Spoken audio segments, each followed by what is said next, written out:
Hai Marketplace Leader, selamat datang di Cup of Wisdom, sebuah seri pengajaran dari JPCC Marketplace yang bertujuan memperlengkapi Anda dengan nilai-nilai kebenaran dalam perjalanan bisnis sehari-hari dengan saya Handoyo. Hari ini narasumber kita adalah Rico Handoko, CEO dan founder dari Arya Noble, perusahaan yang menaungi RH. Tentunya teman-teman semua, terutama kaum wanita, sudah tidak asing lagi dengan istilah dengan nama RH. Merupakan sebuah beauty clinic di Indonesia yang pertama dan terbesar yang ada di 50 kota dengan 105 cabang di seluruh Indonesia. Welcome Rico, thank you for joining us di A Cup of Wisdom. Thank you Handoyo. Membaca profilnya Rico aja, saya luar biasa kagum. Wow. Nah, tapi kita pengen tahu Kak Rico, bagaimana cerita latar belakang dan awalnya, bagaimana bisa langsung tiba-tiba jadi seperti ini, prosesnya seperti apa? Oke. Thank you buat Handoyo, buat kesempatannya bisa share di sini. Kita mulai di tahun 98, itu waktu saya baru balik dari sekolah. Kebetulan waktu itu pas Krismon, tapi itu di mana waktu mungkin udah jalannya ya. Dimana tadinya saya orang lagi pada pusing-pusing. Iya. Rico pulang Indonesia, diperhadapkan dengan Krismon. Iya, kan mau jadi profesional sebetulnya. Oke. Pengen jadi banker. Wow, Oke. Cuman waktu itu ya nggak ada yang hiring ya. Iya. Jadi ya saat itu memang sih sebelum pulang udah kepikir, ini ada peluang bisnis nih di bidang skincare. Oke. Tapi waktu itu belum terlalu booming lah skincare. Nah, jadi saya waktu pulang saya lihat karena emang gak ada kesempatan untuk kerja, ya saya cobalah untuk mulai usaha ini. Oke. Gitu. Dan waktu itu kan ayah saya juga dokter kulit. Oke. Dimana jadi dia udah punya inilah produk-produk yang mungkin saya bisa kembangin gitu. Oke. Ya akhirnya 98 mulai, ya sampai sekarang udah hampir 20 tahun ya, 20 tahun lebih. Dimana ya so far ya puji Tuhan udah bisa berkembang lah. Wow, gitu. 22 tahun. Rico, saya ngitungin dari 98, oke 22 tahun. Iya. Waktu pertama kali terbentuk usaha ini, apakah sudah ada blueprint yang menunjukkan hari ini bakal jadi begini nih? Waktu pertama kali tahun 98, waktu pertama kali mulai, udah kebayang belum bakal bentuknya hari ini seperti ini? Kalau berbentuk sampai hari ini sih pasti enggak lah ya. Jadi very simple plan di mana ya mulai dengan kita bikin skincare solution dari produk dulu gitu. Lalu sampai sekarang ya udah berkembang jadi klinik, lalu ada ekosistem yang lainnya. Jadi itu evolving lah. Jadi dari mulai mimpi yang kecil lama-lama berkembang jadi besar. Oke, gitu jadi by proses. Jadi nggak langsung 22 tahun lalu udah kepikir mau bikin apa gitu, tapi lebih kepada step by step menjalani proses. Iya. Sampai betul. Hari ini menjadi luar biasa seperti ini. Iya. Wow. Iya, oke. Gitu. Kak Rico, satu hal yang saya perhatikan dari setiap kali kita berkunjung ke RH, satu hal yang saya perhatikan, excellent, tercermin banget di keberadaan usahanya Rico dan terlihat. Nah, mungkin yang saya mau tanyakan di sini, how do you define excellent dan bagaimana sih caranya bisa mengaplikasikan itu sehingga bisa terlihat sama kita semua? Excellent ya. Kalau saya bilang excellent itu ini ya, ada hasil akhirnya which is yang bisa dirasakan kayak Handoyo tadi lihat. Tapi kalau kita lihat sebetulnya excellent itu berangkat dari vision ya. Okay. Dari big vision, ambitious vision gitu loh. Dimana itu jadi anchor-nya menurut saya.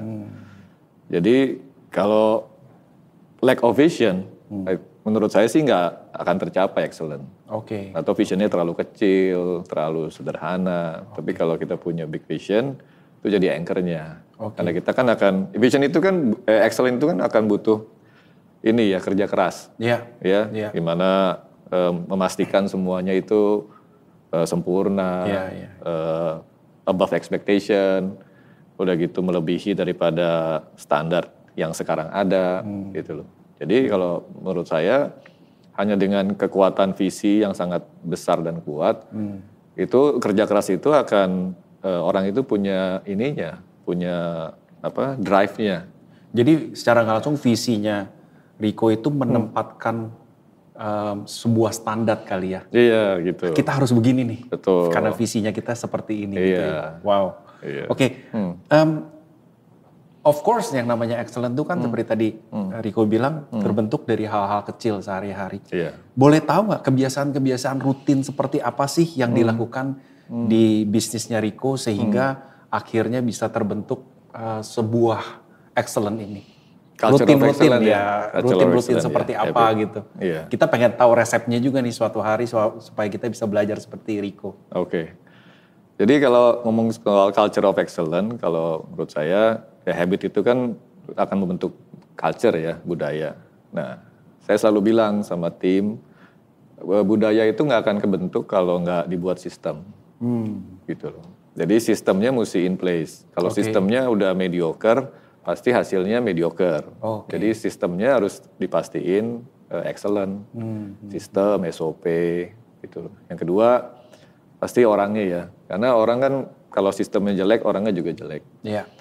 Nah, jadi sedangkan excellent itu bisa deliver sama orang kan. Nah, jadi make sure sih sistemnya in place. Termasuk tadi kayak kecil-kecil kayak misalnya ada quality control, ada PDCA. Nah, itu harus jalan sih. Dan terutama sih kalau saya lihat kalau ngomong kecil-kecil tadi ya, kalau menurut saya itu tergantung dari leadernya. Jadi di architect of excellence itu harusnya si leadernya. Gitu loh. Jadi kalau leadernya sendiri nggak mastiin bahwa excellent itu tercapai ya, nah, itu yang saya bilang pada saat meeting saya sering lihat banyak leader yang ya udahlah hasilnya tercapai produknya jalan udah biarin aja. Tapi kalau ya mungkin kalau saya tuh akan sangat bawel gitu loh. Iya, kebayang sih harusnya. Produk harusnya begini gitu loh. Ya itu aja yang memang harus ditongkrongin gitu.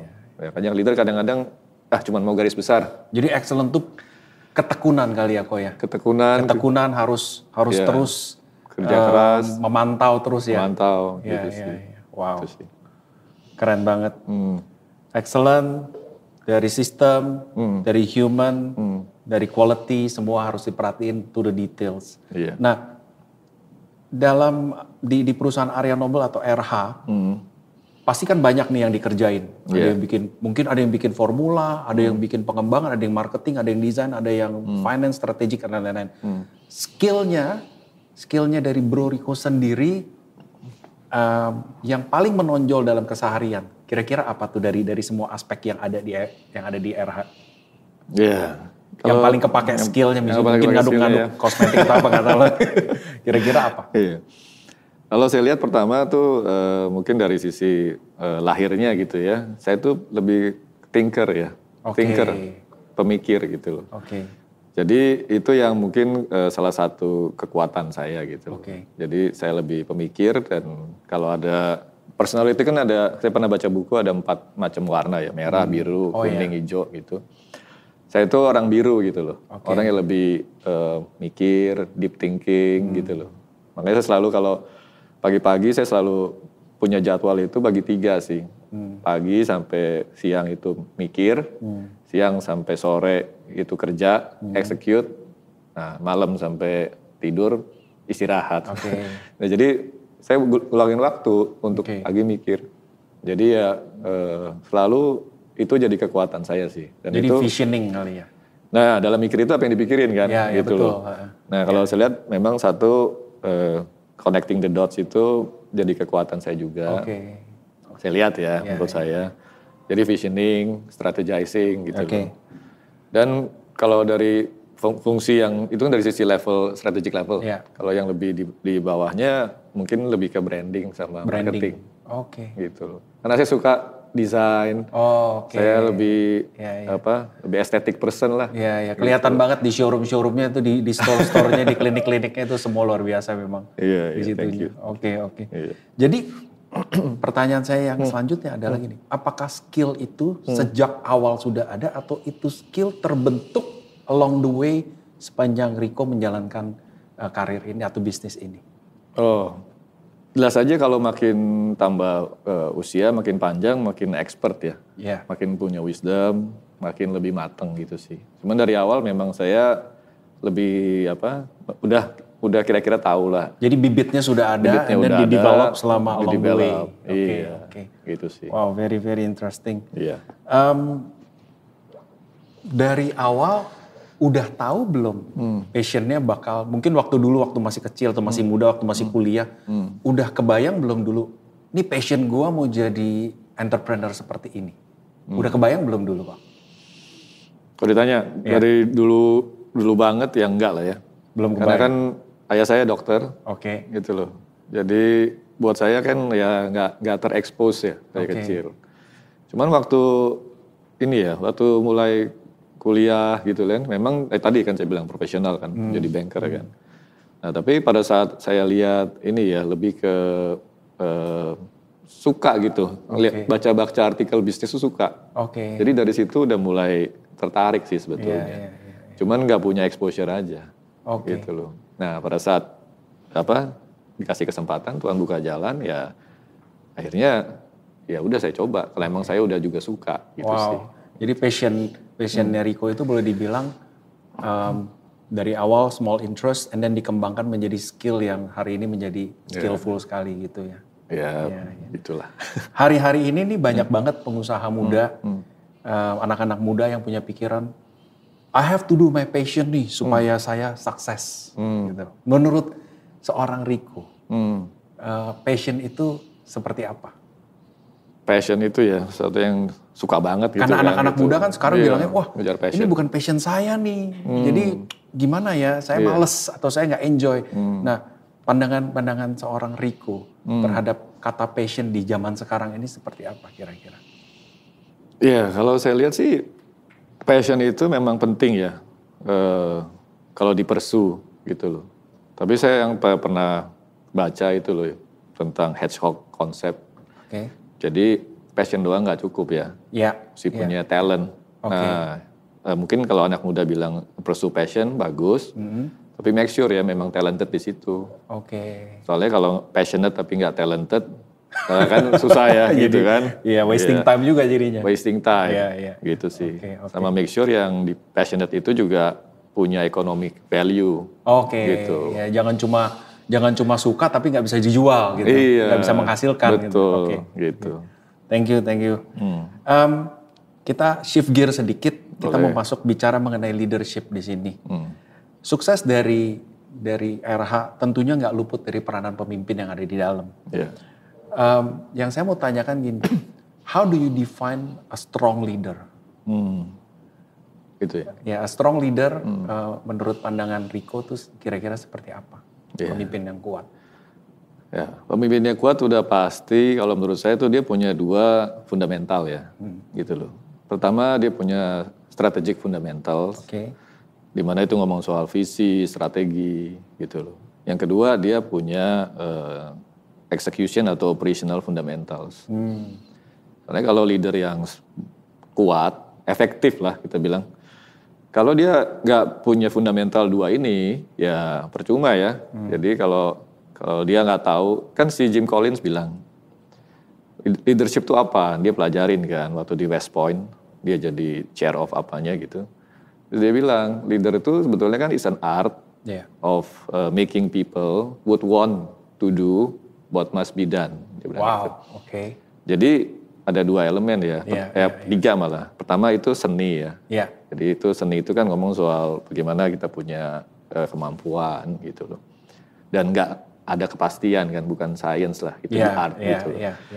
Yang kedua itu adalah would want. Jadi gimana orang mau ngelakuinnya. Bikin jadi mau gitu ya. Iya. Ketiga ya what must be done, berarti kan what-nya. Nah tadi kalau kita lihat, kalau what-nya dia yang nggak tahu, what must be done yang nggak tahu, ya percuma kan. Nah kalau ngomong operational juga sama kan, lebih ke eksekusinya gitu lah. Nah di artnya kan bagaimana bikin orang would want, bagaimana mau ngelakuin. Karena orang-orang yang dihadapin beda-beda semua modelnya, moodnya, stylenya gitu kan. Itu artnya mungkin kali ya. Iya.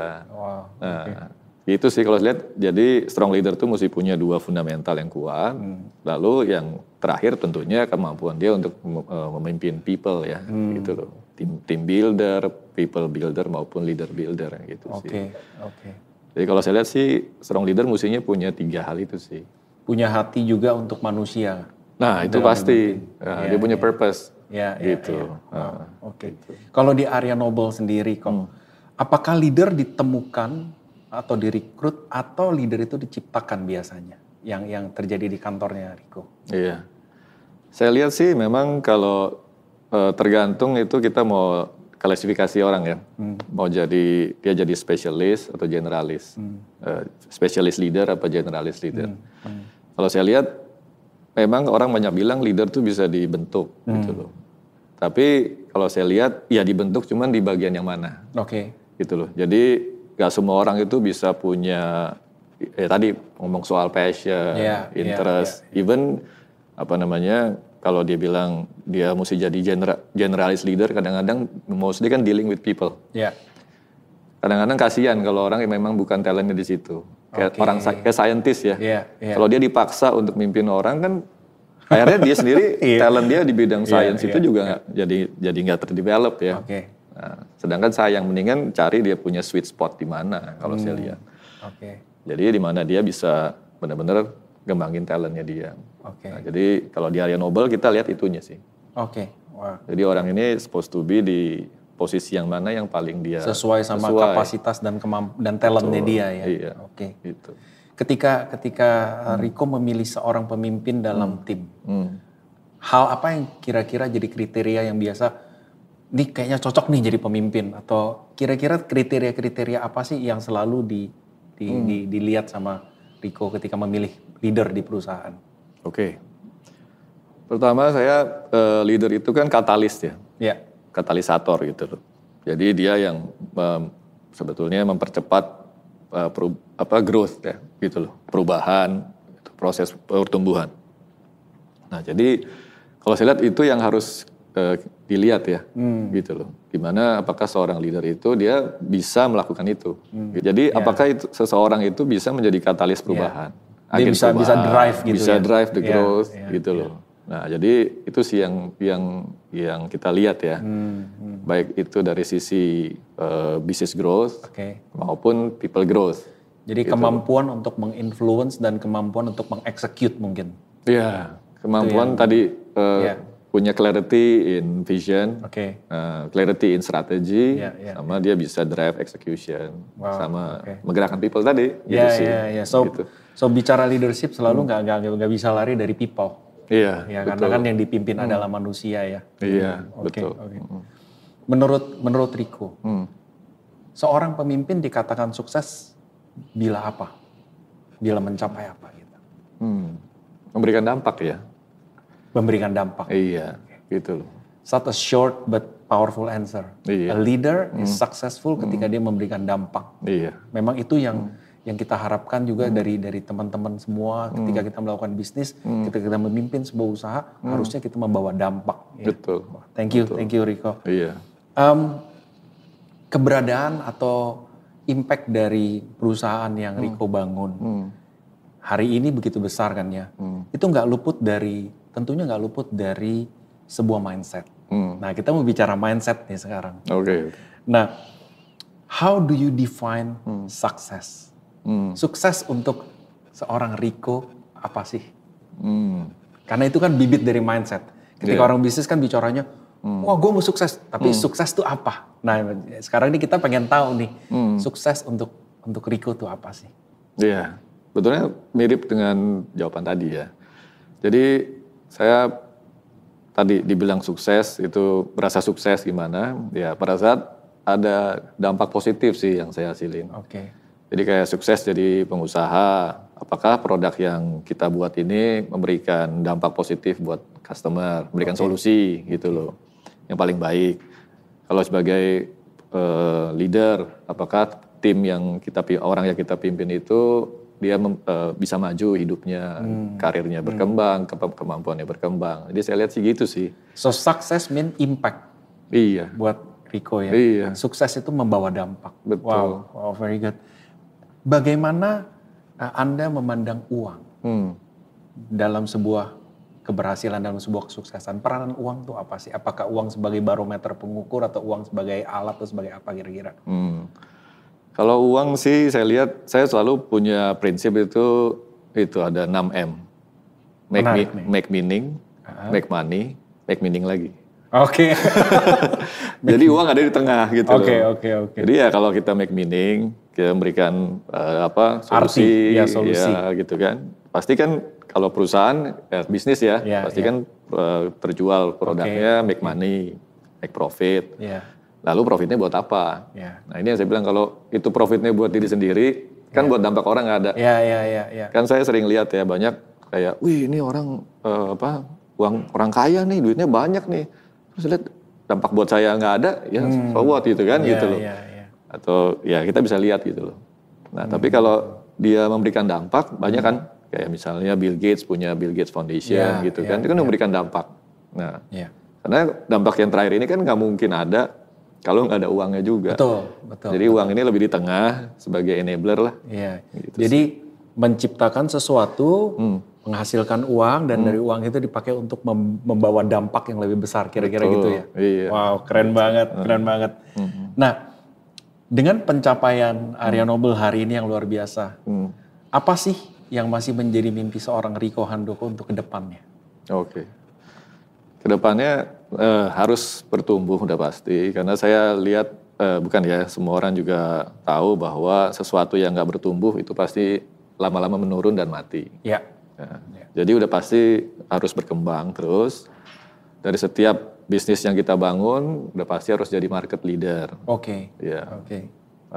Dan hanya nggak stop di Indonesia, kita ngomong soal mungkin Southeast Asia. Go internasional. Gitu sih. Keren. Jadi kira-kira begitu. Last question. 20-30 tahun lagi dari sekarang, seperti apa Anda ingin dikenal? The end game. Seorang Rico Handoko akan dikenal sebagai apa kira-kira 20-30 tahun lagi? 20-30 tahun lagi. Berarti umur... What legacy do you want to give pass to your next generation kira-kira? 70-an ya umur. Kira-kira dikenal sebagai apa?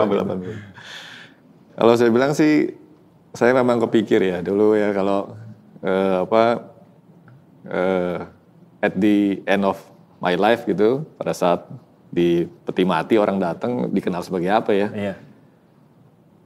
Saya sih ini ya, pengennya tuh dikenang sebagai orang yang tadi sih sebagai coach, ya sebagai kayak mentor gitu loh, yang selama ini bisa ya memberikan dampak tadi ke hidupnya dia. Jadi itu sih yang lebih ke situ, jadi orang yang coach kali ya gitu.